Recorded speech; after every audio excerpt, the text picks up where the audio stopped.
àbòsí oríṣi mẹ́ta làbòsí, gbogbo ẹ̀ ní ọ̀dá, gbogbo ẹ̀ la gbọ́dọ̀ jìnnà sí.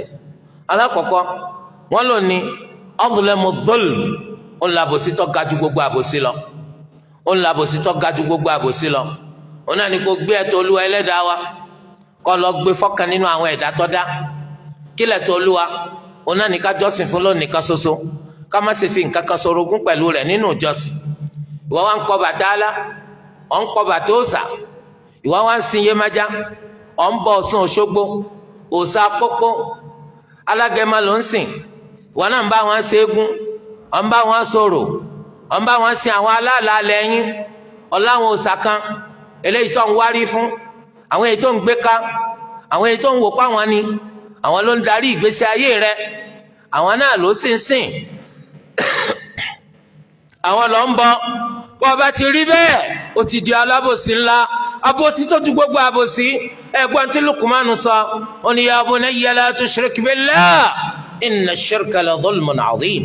ìwọ máa mi má ṣe ṣe àbòsí, má ṣe ṣe ẹbọ sí Allah, má ṣe ṣe ẹbọ sí Allah, torí ìṣẹbọ sí Allah mo búra òun làbòsí tó tóbi.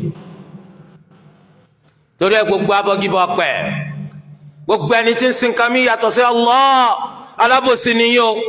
kódà kó ṣe pé màláíkà ló ń pè, kódà kó ṣe pé ẹni t'Olúwa ránṣẹ́ sáwọn èèyàn bí àwọn aránṣẹ́ t'Olúwa ránṣẹ́, ọ̀ràn àwọn kan, ọ̀ràn wọn sáwọn ẹ̀yà kan, gẹ́gẹ́ bó ṣe rán Nabi Salih alayhi salam, ọ̀ràn sí àwọn Samudawa, ọ̀ràn Nabi Hud alayhi salam, ọ̀ràn sí àwọn Adawa, ọ̀ràn Nabi Nuh alayhi salam, ọ̀ràn sáwọn èèyàn rẹ̀, gẹ́gẹ́ bó ti ṣe rán Annabi Yaqub, Annabi Ishaq, bẹ́ẹ̀ náà ló rán Annabi Isa, ọ̀ràn Annabi Musa alayhi salam, ọ̀ràn wọn sí àwọn ọmọ Israel.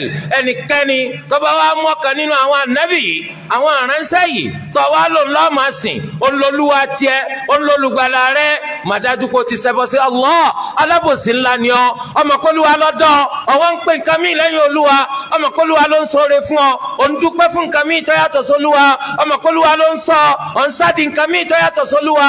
ọ̀sẹ̀bọ̀ ni ọ, alábòsí ni ọ, kọ́ ọ lọ́ọ́ mọ̀ bẹ́ẹ̀ dájú. kódà tí yẹn bá jẹ́ pa Nabi wa Muhammad sallallahu alayhi wa alihi wa sallam lèyàn bá ń pè, ànábì ló ń sìn, ó dájú kó o ti ṣẹbọ sólúwa ẹlẹ́dàá wa, ó ti di alábòsí, nítorí pé Olúwa ẹlẹ́dàá wa ó nìkan ló dá wa, ẹlòmíì ò sí tó kópa nínú ṣíṣẹ̀dá wa. ọba tó dá wa lónìkan òun ló jẹ́ ọ̀ranyàn kí gbogbo wa ká máa jọ́sìn fún. àbòsí ńlá tí wọn náà bá gbé àwọn èèyàn sórí àtẹ, nínú gbogbo èèyàn ẹgbẹ̀rún, ẹ dákun ta ló bọ́ lọ́wọ́ àbòsí? ẹni tó bọ́ lọ́wọ́ àbòsí wọn kéré jọjọ. èyí tó pọ̀jù nínú àwọn èèyàn, nǹkan míì tó yàtọ̀ sí Allah ó ní wọ́n gbàgbọ́, nǹkan míì tó yàtọ̀ sí Allah ó ní wọ́n ń sìn o, nǹkan míì tó yàtọ̀ sí Allah ó ní wọ́n ń wárí fún o. Allah ń ṣoore fún wa, wọ́n ń dúpẹ́ fún nǹkan míì tó yàtọ̀ sí Allah. àbòsí lélẹ́yìí o, àbòsí tó tóbi ju gbogbo àbòsí lọ. àwọn ẹni tó bá sì ti ṣàbòsí láàrin wọn sí Allah, ìbàlẹ̀ ọkàn ní jẹ́ tiwọn láyé yìí, ìbàlẹ̀ ọkàn ní jẹ́ tiwọn tó bá di lọ́la gbẹ́ndàl qiyama. wọn ò ní mọ̀nà láyé, wọn ò ní mọ̀nà tó bá di lọ́la gbẹ́ndàl qiyama. Olúwa ẹlẹ́dàá wa ó ní alladhina amanu walam yalbisu imanahum bidhulm ulaika lahumul amnu wa hum muhtadun. àwọn ẹni tó gb'Olúwa gbọ́ lódodo tí wọn ò sì lú ìgbàgbọ́ òdodo wọn papọ̀ mọ́ ìṣẹbọ, àwọn lẹni tí ìbàlẹ̀ ọkàn ń bẹ fún láyé àti lọ́run, àwọn lẹni tí wọ́n mọ̀nà láyé àti lọ́run.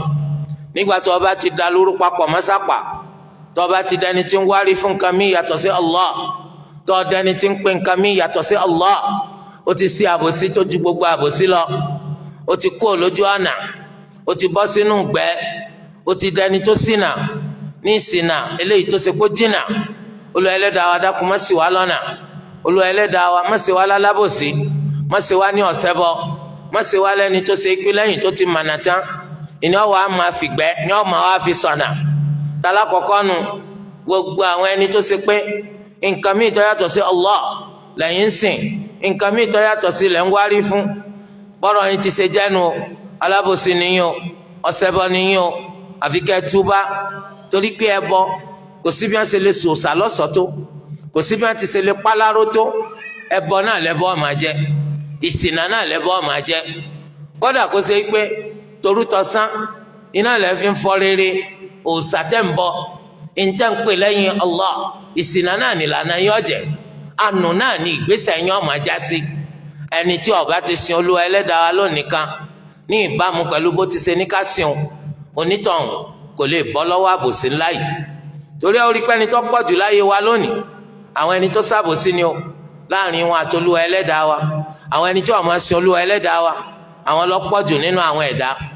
níbi wọn ti ṣe ń ka ọmọ ènìyàn nílé ayé wọn ní iye èèyàn tó wà láyé lónìí wọn lọ bí 9 billion 9 billion 9 billion èèyàn bílíọ̀nù ẹyọ kan ẹ mọ̀ pé mílíọ̀nù nígbà mílíọ̀nù òun náà ni wọ́n ń pè ní bílíọ̀nù.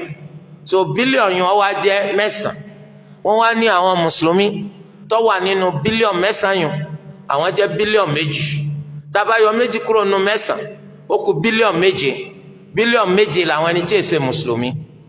ẹ wá wo bí mùsùlùmí ti ṣe má lẹ́gbẹ̀ẹ́ gbogbo èèyàn yòókù tí ń bẹ ńlẹ̀ ayé. tá bá ní mùsùlùmí nìkan ní sin Allahu Rabbul Alamin lónìí kan àwọn ni wọn máa fi nǹkan kan ṣẹbọ sí Olúwa Ẹlẹ́dàá wa nínú ìjọsìn. a jẹ́ pé nínú gbogbo èèyàn mẹ́sàn-án tó wà nílé ayé èèyàn méjì péré ni wọn máa ṣẹbọ. ẹ tún já gbé èèyàn méjì yìí náà ká gbá wọn náà sórí àtẹ mẹbí ìwọ náà ti dáyé tójọ́ mẹ́ta ó sì ti ń gbọ́rọ̀ nípa ẹ̀sìn kìí sànà. ó dájú pé ìwọ náà mà ike púpọ̀ nínú àwọn ẹni tí wọn jẹ́ mùsùlùmí nǹkan ọ̀pọ̀lọpọ̀ nínú wọn ń forúkọ jẹ́ mùsùlùmí ni o ṣé báwọn náà la tún padà lọ bá ń díẹ̀ ike tún pè nǹkan mí yàtọ̀ sí Allah. ọ̀pọ̀lọpọ̀ tí ń ru ẹ̀kú eégún ebi àwọn ọmọ mùsùlùmí náà wọ́n bá lábẹ́ ẹ̀kú eégún. ọ̀pọ̀lọpọ̀ tí ń sọ̀rọ̀ ṣé bókọ mùsùlùmí ni wọ́n ń jẹ́. ṣé bí ọ̀pọ̀lọpọ̀ nínú àwọn ẹni tí ń gbé àwọn òòṣà lárugẹ ní ìsìn ọ̀pọ̀lọpọ̀ nínú wọn mùsùlùmí la bí wọn jọ àbí wọn sáwọn mùsùlùmí táwa ń wí náà nù. a jẹ́ pé nínú bílíọ̀nù méjì náà iye èèyàn tó tún ṣẹ́kù táwọn jẹ́ pé wọn ò ṣẹbọ sí Allah wọn kéré púpọ̀. Allahu Akbar. ó túmọ̀ sí pé èyí tó pọ̀jù nínú àwọn èèyàn àwọn ẹni tó jẹ́ pé wọn wà lórí à ń ṣe Olúwa Ẹlẹ́dàá wa lọ́kàn ṣoṣo nínú ìjọsìn iná ni wọn. ẹgbọ́n tó Olúwa sọ ó ní wa ma aktharu nnasi walau harasta bimu'minin. Olúwa láwọn ẹni tó pọ̀jù nínú àwọn èèyàn kódà kó ṣe kó gbìyànjú jù bẹ́ẹ̀ lọ wọn ò ní di mùmínì. bẹ́ẹ̀ l'Olúwa ń sọ fún Ànábì wa Muhammad sallallahu alayhi wa sallam tí Allahu fi ń pààrọ̀ wá fún.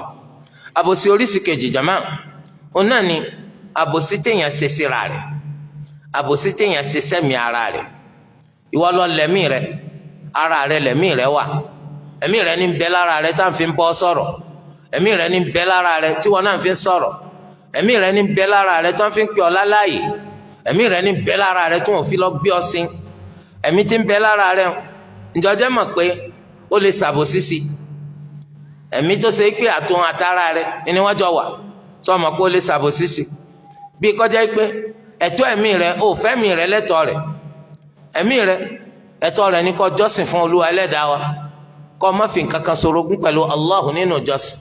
tó bá ti kùnà láti ṣe ìjọsìn ó tún ti ṣàbòsí sẹ́mi ara rẹ̀ nítorí pé tí ó bá padà dìyà lọ́la gbẹ̀ndàl kìyàmù àìṣèjọsìn ìní ó padà sọ ọ́ dẹni tó jìyà lọ́la gbẹ̀ndàl kìyàmù. bàbá wa dìyà kí ni máa jìyà lára èèyàn atara àtẹ̀mí ni atara àtẹ̀mí. ajẹ́ pé gbogbo ẹni tó kọ̀ láti sin Allah lónìkan ta ni ń kó bá ń kó bára rẹ̀ ń kó bẹ́mi rẹ̀ nkóbára rẹ̀ nkóbẹ́mi rẹ̀ gbogbo nílàkàì ara rẹ̀ kọ̀ọ̀ràn ná ẹ̀mí rẹ̀ kọ̀ọ̀ràn ná ṣe ìjọsìn òdodo ṣe Islam kó tó di pọ́ fàyè sílẹ̀ torí tí ó bá jẹ́ bẹ́ẹ̀ yọ padà yọ ikú ṣàbòsí sí ẹ̀mí ara rẹ̀ okóbẹ́mi ara rẹ̀.